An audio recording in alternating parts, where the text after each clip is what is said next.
everyone, I'm Rebecca and welcome back to my sewing room. This week we are continuing on with my brand new bustle project, which you can see a little bit of right here behind me. And that is this fashion plate right here from 1874. And where we are right now is I have two bodice mock-ups that are ready to get tried on. One of them is a day bodice and one of them is an evening bodice. And the evening bodice is obviously not in the fashion plate. The day bodice is, I'm going for the fashion plate. I have a feeling the day bodice is going to need quite a bit of tweaking, to be perfectly honest. The evening bodice I think should be hopefully okay. They are both going to be button front bodices. That is my plan with these. And the other thing that I need to try on is the skirt that's behind me here. I need to put that on with all of the undergarments, of course, underneath it. I need to put that on with shoes and mark and pin and sew my hem. So let's just dive right in and try everything on. So as per usual, I feel like I've reached the eternal struggle of form versus function with this skirt, because honestly, right now, I could just fold up the hem like barely an inch, maybe even less than that. Yeah, probably about like a 1-inch fold or something like that. And it would actually be pretty historically accurate as far as this little sweep in the back goes. However, this is a silk dress that I'm going to be wearing in a town that often gets rain during the Victorian Festival, and even if it doesn't have rain, might have wet ground, and I should probably not have a sweep, even though that's literally what the fashion plate has. So that's why I'm always torn. I'm going to try folding it up a little and see what it looks like, but I probably shouldn't have a sweep.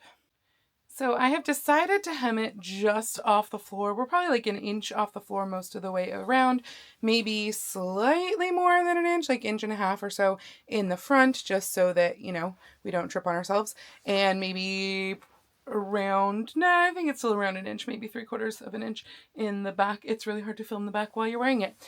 So yeah, I think that'll be a good length, and it will probably still get cruddy on the ground if it's wet, but it is at least not dragging on the floor. Though of course, as I turn around, I feel like this side is now dragging. It wasn't a minute ago. It's not dragging, but it is almost brushing. So I don't know what's going on there. I think it shifted a little. So I started to pin closed this bodice, and it is so far off that it's not even worth pinning closed. I don't know what's going on in the back. It's like it's way too long somehow in the shoulder.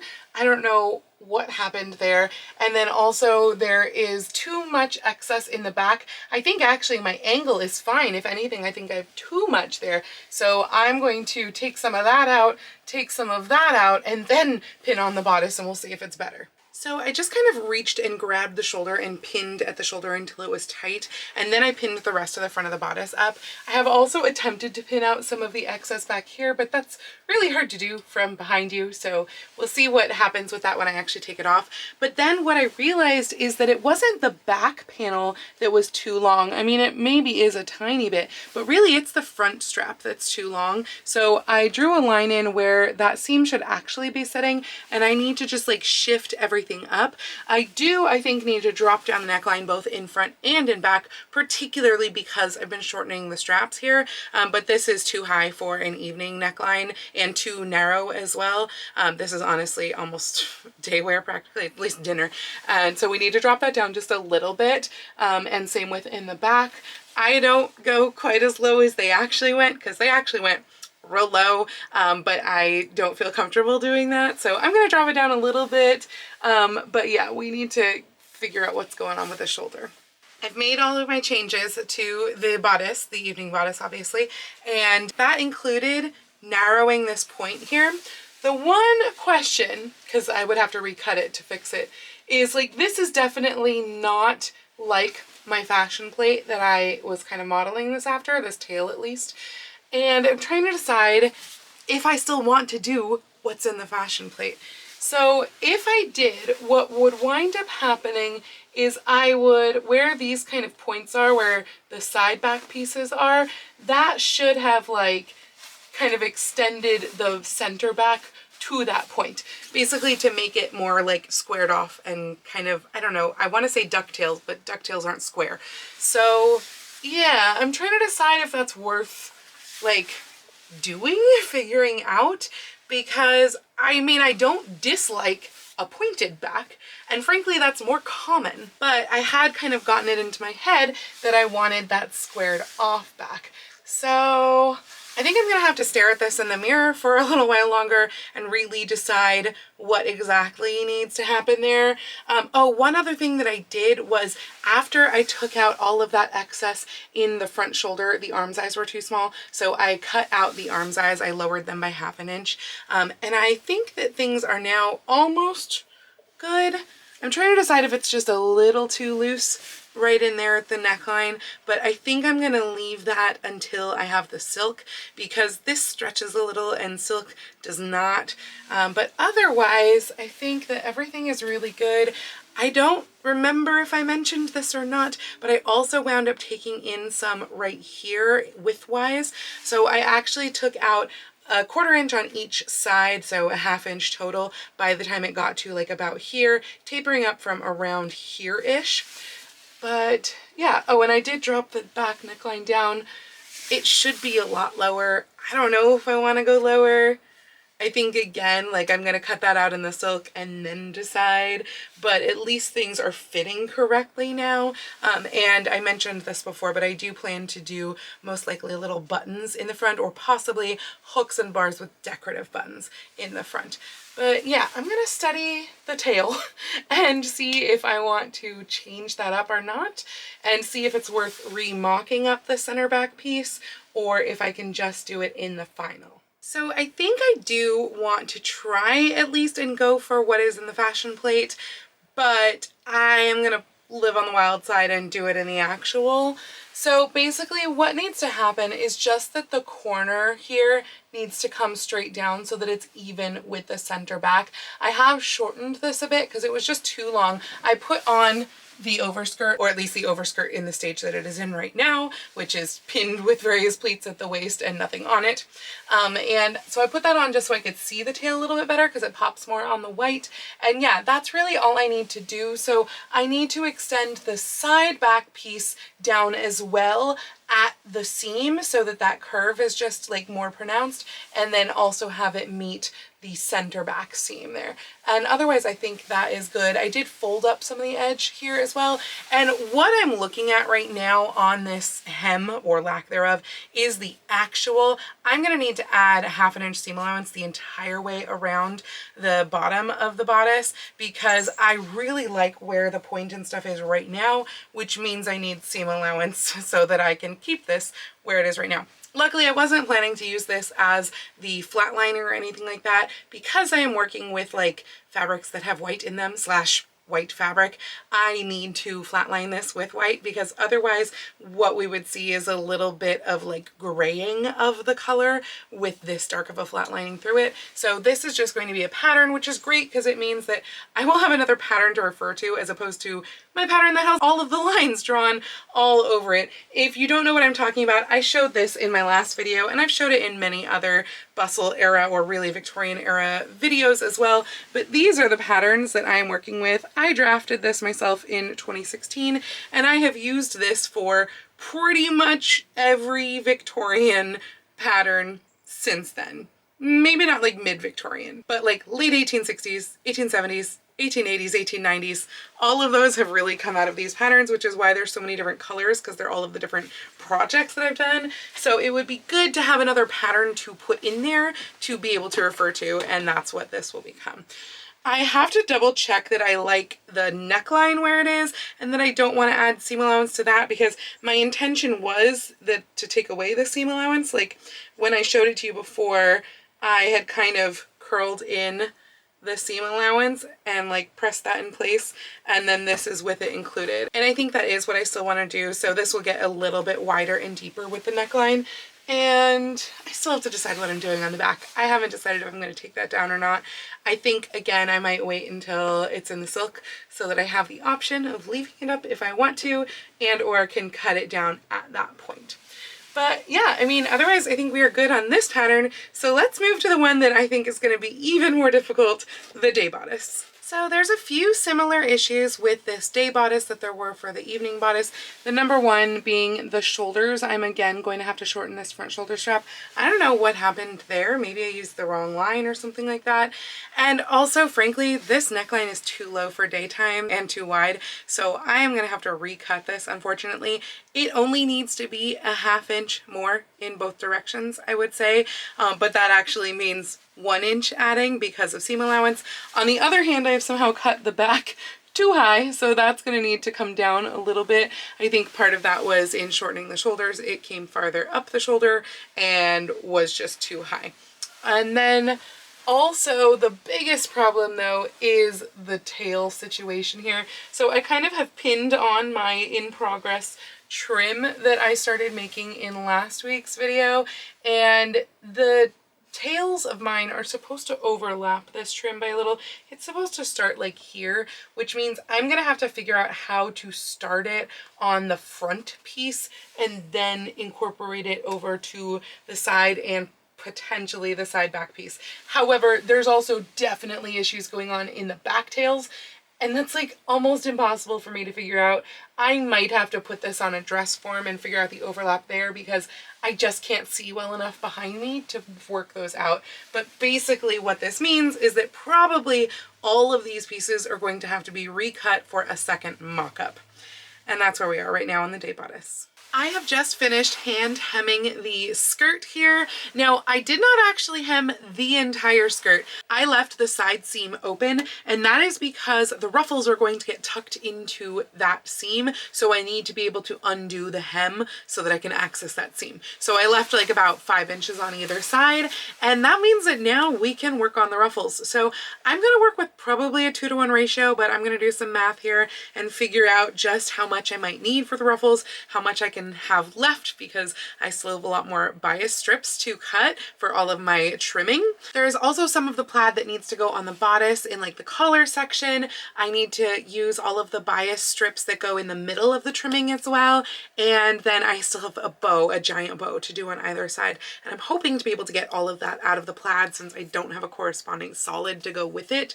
So I don't have a ton left of it. So I'm gonna math this out really carefully for these ruffles and try and make them nice and ruffly and full, but also not use up all my fabric.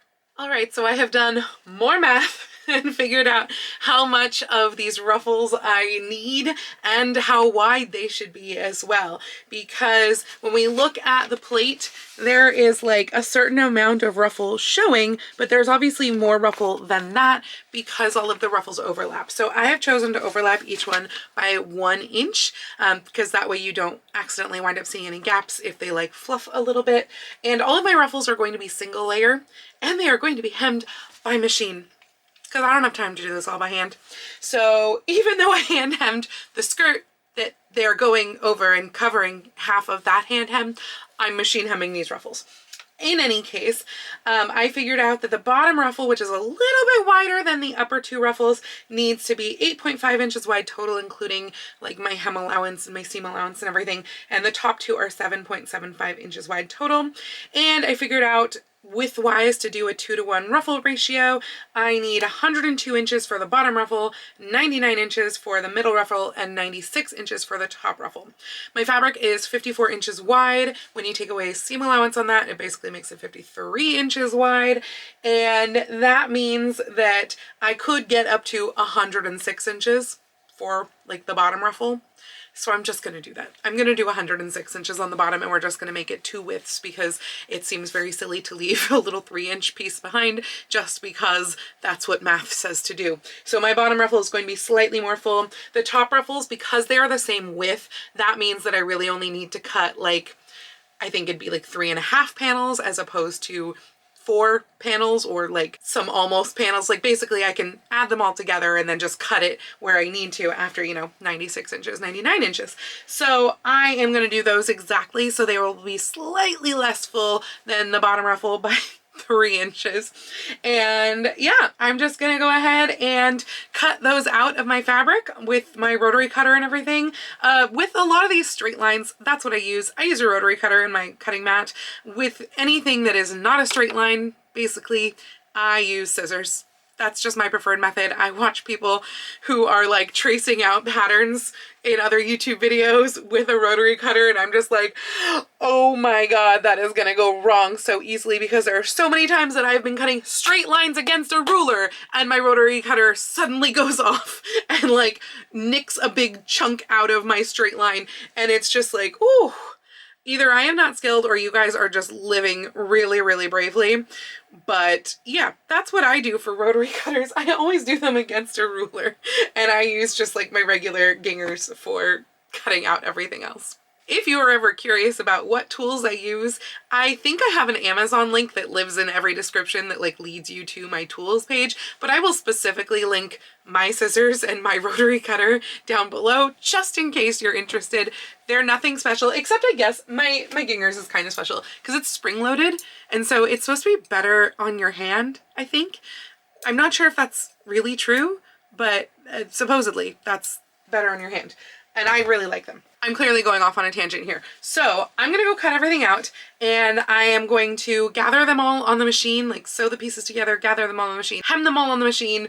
All of this is gonna be on the machine, and then I am going to put them on to the skirt so that I can finish off the skirt, basically. I mean, at that point, the base skirt will be finished, and then I'll have to get back to all of the tedium that I started showing you guys in last week's video with all of the trimming. And of course, refit a new mock-up of the day bodice, because I don't think I feel comfortable cutting out the evening bodice until I have the day bodice cut out. I have a lot of the fabric. I probably should feel comfortable, but I kind of think I want to cut out both at one time. So I'm going to hold on to my evening gown bodice pattern until I get the day bodice pattern perfected, particularly because also if I am somehow able to have a lot of the plaid fabric left, I may do the evening gown bodice out of the plaid instead of out of the embroidered fabric. I don't know that I'm going to have enough left, honestly. I doubt it, but I would like to incorporate more of it into the evening bodice, and I feel like the way that would make most sense is kind of like this one here, where it's like color and then white, and the purple plaid would be the color. So yeah, I don't think it's gonna work. I don't think I have enough fabric left, or I will have enough fabric left. I have enough. I already calculated, like I looked through, I'm gonna take 48 inches up for those ruffles, and I looked through and leaving the bow and the collar and even more bias strips, I should still have enough for all of that, but I don't know that I could cut a whole bodice out of it. So anyway, I'm gonna stop waffling and I'm gonna go cut out all of my strips. So one of the things that I did not really think about with this and judging how much fabric this is going to take up total was matching up the pattern. I really don't feel like wasting to get a matched pattern. So I am going to have one row of ruffle, and it's probably going to be the top one because it's most likely to get covered by the overskirt, that is not going to match. Luckily, I cut my 8.5 inch one first. Then I drew my line for my 7.75, forgetting that I would also need another 8.5. So then I cut that one, and then I realized that if I cut again, basically the 7.75, you can see it stops in the middle. And so I was able to get the other half. And so this one, the lines should line up, and then it wound up pattern repeating on the other side to mirror. So the 8.5 also matches up. So it's really just going to be one of them that is going to have like 3 different patterns, because it's going to have the leftover amount from here, from the rest of the 7.5. And then it is going to have one full width, and then it's going to have a little bit extra from the next one. And it's not going to match up. And you know what? Oh well. I have hemmed and gathered up for ruffling all of my 3 ruffles here. Everything is all set to get them applied to the skirt. And then for the skirt, I've gone around, and where I had originally marked the lines for like where the top of the fold, as in the stitch line of the ruffle, will be, I actually went 1/2 inch down from there, and I made lines all around the skirt. I don't know how well you can see them because they are light purple on purple, because I just didn't want them to show up very much. But by putting them 1/2 inch down from there, what that means is that I can basically flip the ruffle upside down and align it with the edge of the ruffle against that line, pin it into place, and then stitch 1/2 inch up from there. So the stitch line will wind up being 1/2 inch up from those lines that I've drawn on the skirt. So I am now going to put my ruffles there. What I did first, and what I still have to do on the skirt side, what I did first was I divided these into 8ths and made a little mark so that I can then take these and do the same thing on the skirt and join up those marks so that I have an evenly gathered ruffle all the way across. So I am going to do that. The other thing that I still have to do is I have to open up the side seam just a little bit in the ruffle zone so that I can tuck the edges of the ruffles in there, because that way they're not going to like flap open. They're going to be incorporated into the seam. I'm fairly certain that is what's going on in this plate as well, so that is why I'm adding that detail. But yeah, I'm going to make my notches on here, open up the seam, pin on my ruffles, stitch on my ruffles, and I will have a finished skirt once I've closed up the side seams again, of course. So this is what I'm talking about. The edge is butted up against the purple line there, and now I can stitch a 1/2 inch down from that edge and I will have ruffles. We have ruffles! Honestly, it looks so cute, and I'm glad that I wound up being able to make this as like a piece that I can incorporate with other things, because that is just a really freaking cute skirt. And yeah, I'm excited to keep going with the project. Let's go ahead and turn our attention back to the trimming of the overskirt. So I've been working at trying to get the shaping on the bustle drape correct, because I won't know how much of the pleated trim I actually need and what shape it needs to be in, like pinching the pleats closer together, until I can get this right. And it's just not wanting to be right. I thought I had it, and then I put the front drape part on. It's not really drape, but the front apron on, and realized that this was coming down too long, because it was honestly coming down to here. And I need like the width of pleats up here basically for this to hit above. So I'm just trying to figure out how to get this, and I'm almost thinking that maybe I have to adjust it at the waist instead, like pull up here and get rid of some like a wedge kind of up here where I've already pleated it. It's not in a waistband or anything yet, it's just pinned to the form. I have sewn the pleats into place, but you're just seeing the waistband of the skirt underneath that. So I mean, that's easy enough to do, but yeah, it's definitely funky to get this exact shape to look like the fashion plate. Okay, so I'm doing a couple things which are a little bit scary because it involves cutting. So basically I had 3 little pleats up here, kind of like this pleat over here, and they had been spaced out over here. And that was just keeping the skirt too far back on the body. It really needed to come closer to the center. So at this point where it's pinned over there, that is the actual center. So we're like 3-4 inches away from the center, and this will come back a little bit, like a 1/2 inch for seam allowance, and then the trim will come here. But I think that that's going to help. But obviously this creates a bunch of weird wrinkles in the body here around the waist, because I need a curve to this. So I'm going to need to recut this shape so that it has a curve so that it can actually get around the body. And then I think I actually need to cut some shaping into this as well. I think it is not really just like a flat curve that gets gathered up. I think it needs to be slightly like a reverse J and then cut out. So it has that little corner cut out of there. And then it will also get bustled up and hidden under the bow. But you'll notice that if I just do this, I get a huge wrinkle right over here. And that just does not really work for this plan. So yeah, I just need to cut like a little wedge out of this on both sides, which is nerve-wracking because I can't undo it if I do it and it's wrong. Okay, I think I finally figured out the bustle drape. I don't know why it was this hard, but I did not wind up cutting out anything from over here. I did cut out the waist, and I actually even removed one of these back pleats, and then I added a pleat right here. So the waist is now very curved at the top, and that's how it's getting all the way almost to the center front. And yeah, this is just kind of tucked up and bunched. Nothing is sewn yet, it's all just pinned, but there are 5 twill tapes underneath here. They're all coming from the top of this. They'll be incorporated into the waistband. So basically there's one in the center, one at this pleat, and one at this pleat, and then those are like there's just pinned into various places on the twill tape, which all of those bits will need to be stitched, hand tacked. And yeah, that should be good enough now to get trim and like pleats and stuff applied. The top pleat should be mostly covering up the center back of the top of the skirt pleats. So they'll kind of just hang down from there. I do already have those cut, but I don't have the bias applied to those yet or ruffled or anything. And by pleats, I mean ruffles. And then it will also have the pleated section on top, and that's going to have to be shaped into place. I had just been pleating it flat. This is the section right here that I had pleated in last week's video. Yeah, not very much because then I got bored and moved on to other things. So I'm actually going to have to redo this now and kind of just take in like the inside here for this curve right here and then the opposite for the other. So I'm going to have to be pleating it really carefully. I'm not really sure the best way to do this because I need to be following the shape. So I think I'm just going to have to like pleat each one, check shape, pleat each one, check shape. So it's going to be really obnoxious. The other thing that I can now finally do is go back to the shape of what these tails should be. So I had marked while I was wearing it that basically this area over here needs to get extended over to here. So I do need to figure out how to incorporate that into the front bodice piece and then just have, I guess, 2 seams in it because I already have a seam here. But if I don't have the vertical seams, I'm going to have waist seams.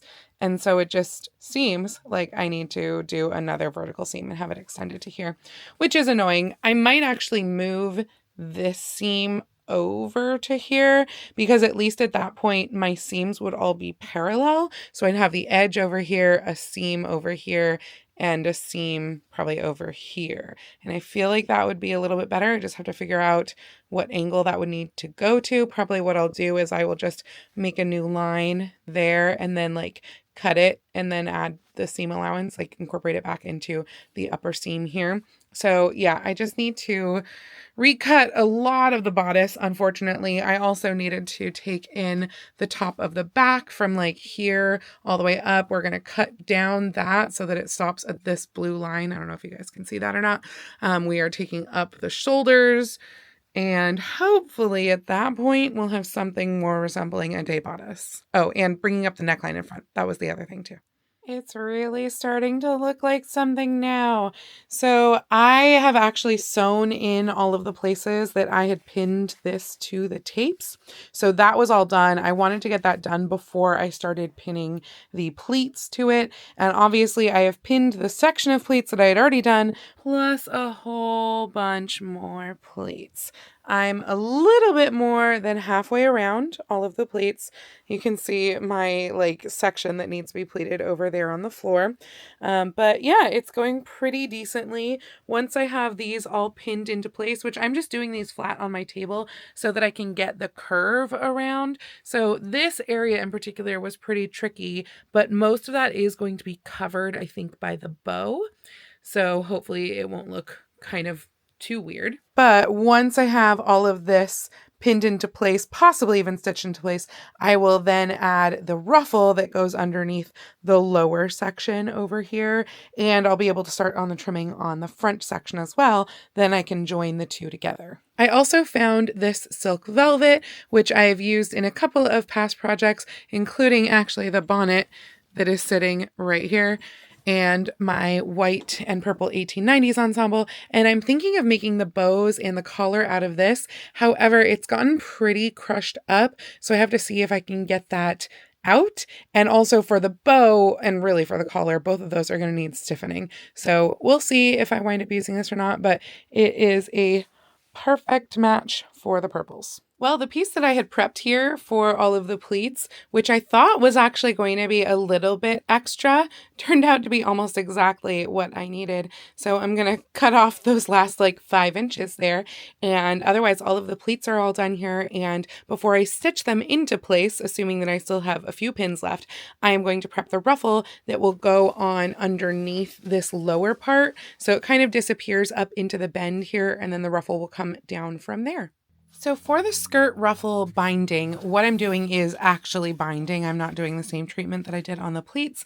Mostly that's because I don't have any way to anchor it without either hand sewing or machine sewing. And if I do it the way that I did it on the pleats, the machine sewing will be obvious. So I am just I bound it right sides together over here, turned it over. I did a 3/8 inch seam allowance. So that's what you're seeing right here is 3/8 inch, and then turned it over again. And I'm going to turn it one more time. I did wind up cutting off some of the excess here because this was originally 2 inches wide. And basically from the edge right here to the new edge is now 7/8 inches. So I think I cut off about a 1/2 inch. And that is just going to get folded over like that, pressed into place, and then I'm going to stitch in the ditch on this side, and that way I can do it all by machine and it will go a lot faster. I have been making ruffles. This is not enough for this dress yet, but these are the 2 ruffles that go around the bottom of the overskirt. So I do still have one shorter ruffle to make for the midpoint of the overskirt, and that is coming up next. However, I wanted to go ahead and apply this ruffle first, just mostly to get it out of the way, honestly. The other thing that I really probably should do is apply the pleated trim so that I can have my pins back, because at this point I am down to the amount of pins that are on this pin cushion, and that's only because I bought new pins recently. I've used up all of the new pins. So yeah, I'm marking the overskirt right now, and I'm dividing it in 8ths along the hem, just like I've already done to the ruffle, and I'm going to go ahead and attach that right sides together. That join is going to be covered over by the other type of pleated trim, the kind with the strip of the bias down the center of it. Now, part of the reason why I have not yet done the 3rd ruffle is that I am pretty sure I am going to run out of bias midway through doing that ruffle. Also, because I don't know that I've shown you this up close yet, this is what it looks like with the bias on the bottom of the ruffle. I think it looks really cute. I love like the bias plaid where it's going in and out of the different colors. And yeah, I still have a lot more of it to cut. I really want to do the ball gown bodice out of the plaid. And I think that with doing the collar and the bow out of the velvet that I found, I think that that will still be possible, but I'm like so paranoid about cutting it and then finding that I've run out of the plaid and like, you know, it's gonna suck because I still have so much more of the bias trimming that needs to get cut. So I really feel like I need to have another yard probably of the plaid fabric just for more bias trim. That's how much more of it there is, because at this point I have done the one section of pleated trim, which is the largest section of pleated trim, I think, but I've done the one section, I've done 2 ruffles. I mean, I'm just looking over at the fashion plate right here, but I still have these pleated sections plus stuff that's going to be on the bodice, like around the tails and on the cuff. That all needs to have bias trim as well. So yeah, it's just a lot. But the thing is that, so tomorrow I start rehearsals for Anything Goes, and we have a read through tomorrow night. That's normally what you do at a first rehearsal. You have a read through. Now, I'm in this show, but I have like maybe 1 line in the entire show. I sing and I dance, but the lines are not there very much. And so I would really like to have hand sewing to do, but the only way that I can think of to have hand sewing to do is to do the bodice. But it's 7:30 right now, and I have to get ready for bed in 3 hours. Normally I would also want to edit this video before then, but I'm going to kind of give myself a break and edit this video on a different day and squidge things a little bit and sew a little bit more, because I just feel like although I have accomplished some things this week, it just doesn't feel like a lot because everything has been kind of tedious and taking a long time. So I'm going to add that ruffle, and then I'm going to make another ruffle, and I am going to probably make more bias strips to finish hemming that 3rd ruffle. And then I think I'm going to maybe take a gamble and turn my attention to the evening bodice. And we are going to save mock-up number 2 of the day bodice for next week's video. The front ruffle is now attached, and that means that we can go ahead and add the back ruffle. I want to do the front first so that I can make sure that the back overlaps with it properly, because it's meant to overlap, I think, to like about here-ish. But it should be that if I start the ruffle right here, it will just go around and overlap perfectly. So yeah, I'm going to go ahead and attach that one on. I must say though, I feel like this is sitting way lower than I had intended for it to be, and I'm not sure why that is. So actually before I do the back ruffle, I'm going to do more scale math and just check out what's going on here. Maybe it's just that I need to like shorten at the waist or something, but it's a lot closer to the ground than you can see in the fashion plate here. So yeah, I just redid my scale math and this is a little bit too low. This pin right up here, that is where the waist should be basically. So that's like what, 2.5 inches too long. And that is causing this to be too far down, too close to the ground. The other part of this is that actually this whole center front is 46.5 inches long instead of 47, which is what I was using for the scale. So it could be everything winds up off. That is so much better. So I wound up cutting off 2 3/8 inches from the top, and basically I just pressed my pleats down and then pinned them in place, stitched over that, and then I marked 2 3/8 inches down and just serged off the top so that I have a new line there. And yeah, that is a much better scale for where that should be. More of the skirt showing underneath. I am wondering if I'm going to wind up having to do maybe a little bit of that for the back as well, but I'm going to leave that as is for now and add the ruffle and then figure out if I need to shorten it at the waist. Luckily, shortening at the waist is really easy when it's basically a straight panel across. The front is a straight panel across. The back we did cut that curve into. It still shouldn't be too bad though if I do have to shorten it. This is my face just now as I went to go pin in the back ruffle and realized that the artist is crazy because so basically what's going on here is like this is definitely over the top of this, right? But this is over the top of this. I don't know if that's even possible. I'm gonna try, but that would mean that the front ruffle now has to somehow get itself over the back ruffle even while the back pleats are over the front section. Now, these sections are going to be joined together. I wasn't going to do it yet because I didn't want to, and things like shortening at the waist are not as easy when you join something together. And I still have to like do the trimming farther up on the skirt, do the box pleating on the front of the skirt, and all of that has to happen before they're joined together because they are underneath the back. So they have to get slotted in first, but yeah, then it's over the back. This could just be like an artist thing, not paying attention. Frankly, so much with fashion plates could be an artist thing. The weirdness in the overlapping in the back tails could be an artist thing. Like, this is an artist. This is not something that exactly existed. So who knows if it's even possible. The scooping up like that could have been an artist thing. We just don't know these sorts of things, and who knows if this plate was ever actually made either. By the way, I don't know that I mentioned this to you guys yet, but this plate also existed in another colorway. I thought that was really interesting. Different publications, and I don't think I mentioned to you in the first video. So yeah, that's lovely. I'm gonna see if that's even possible. Okay, so it will be possible once these are actually sewn together, because basically I will just sandwich this right here in between this and the ruffle. So yeah, that said, I'm not ready to join this together. So I think what I'm going to do is I'm going to stitch this ruffle on until this point.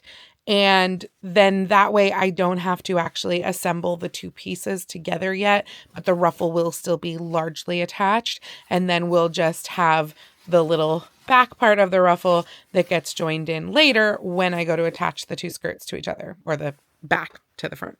So this is where that upper ruffle should go, and it's not fully pinned in place yet. You can see like the skirt is squinched underneath it. I've literally just pinned it for level, but it just feels weird like, I don't know, it just looks not quite right. I don't know if it's maybe gathered too fully, which makes sense again because of the fabric being squinched underneath. It very well could be gathered too fully, or maybe a 2-to-1 gather there is just not right. The bottom is 2-to-1 gathered. I think that looks great. That just looks strange. And it could also just be that it needs the pleated trim on top of both of those to make it look a little bit better, because right now we're only seeing like half of the trim. So I'm kind of thinking about not actually sewing that one on until I make more pleated trim, which is like, I had thought about maybe holding off on the trim. Hang on, let's talk more about this. Okay, so basically it is just about at the end of my sewing time here for this week. It's 10:15 right now. I could go like another 15-20 minutes or something tonight, but basically we're done with sewing time. And I had told myself earlier today, like, hey, we're gonna get the ruffles on, we're gonna sew the pleated trim that I've already done on, and then we are going to hold off on further skirt trimming, and we are going to shift attention back to bodices to get this actually to a wearable point. Because like the trim takes a lot of time, and obviously it's completely wearable without extra trim. It's completely wearable without a lot of the trim that I've been working on in this video, the ruffles and the pleats and everything. Honestly, it was wearable without that stuff. But particularly now that I've added the ruffles, it means that like the hems are also hidden. Now granted, I still actually have to sew on the back ruffle. It's partially pinned in place right now and it needs to be sewn. And the other thing that I noticed in pinning that is that the back needs to get bustled up just a little bit further, because as I kind of expected, the extra weight of the pleats and the ruffles has kind of just pulled it down a little bit, and it's making it too long in the back. And instead of shortening that whole piece, I think it just needs a little bit more zhuzhing in the back, a little bit more of the bustling to make it poofier, and therefore will also shorten at the same time. So that all has to happen to get it to be wearable. But obviously we also need a bodice. Whether that's a day bodice or an evening bodice, I want both, but we need at least one bodice to make this wearable. It's very important. So I think that for now, a lot of this stuff is going to have to stay pinned in place, and I'm going to have to switch my attention back over to bodices for next week's video. I am thinking that I'm going to take a risk and cut the evening bodice out of the plaid, just because I really want to do it that way. At this point, I still have this much plaid left. I think that's about 2 yards. I haven't actually measured it, but it seems like about 2 yards. And that should be plenty where I can get the bodice and more bias trimming out, because we've switched the bow over to be the velvet, which I hope that works at this point, because frankly, if I were to make the bows out of the plaid, I would not have enough to make the body of the evening bodice out of the plaid. I would have to do it out of the embroidered fabric. Because for the embroidered fabric, we have a lot of it left. Now, obviously, we still need to make a long-sleeved bodice out of this for the day bodice, but the ruffles, the sleeve ruffles, and like the little ruffles around the back of the day bodice, around the tails, that's the only other thing that's coming out of this. So I'm gonna have extra of this left over, but I also want to use it as like decoration, sort of Bertha, sleeve, etc. for the evening bodice as well. So we're going to be incorporating both of these in more different ways, but I just kind of love the idea of having a purple evening bodice. I think that would be really pretty, bringing the plaid back up. So yeah, I think I'm gonna risk it and start cutting out bodice pieces. And of course the other issue is like matching plaids, and frankly I'm probably gonna have to forego matching plaids other than like matching across the front. Beyond that, I'm probably gonna have to forego matching plaids for this bodice because I'm playing risky with the fabric, but I think that that will still be worth it. So that is where we are going to start off next week, with making the evening bodice, re-mocking up the day bodice, and then we will return back to the trims. That said, that's going to be it for this video here. So if you liked this video, please go ahead and click the thumbs up icon. And if you'd like to see more videos like this from me, please go ahead and click subscribe and a little bell icon to be notified every time I post a new video. I do post videos here on YouTube at least once a week, usually with sewing vlogs like this out on Tuesdays and sometimes with additional costuming or sewing related content out on Saturdays. But I post every day over on my Instagram, so please go follow me on Instagram. That's at Lady Rebecca Fashions. And if you'd like to help support all of the work that I do on this channel, I do have a link to my Patreon and my Ko-fi down in the description below, or you can send me a super thanks or join my YouTube channel memberships right here on YouTube below the video. I'd also like to give a special shout out to my Edwardian level patrons, Jean and Kim. Thank you all so much for joining me today. I hope you all have a wonderful week, and I will see you very soon in my next video. Happy sewing!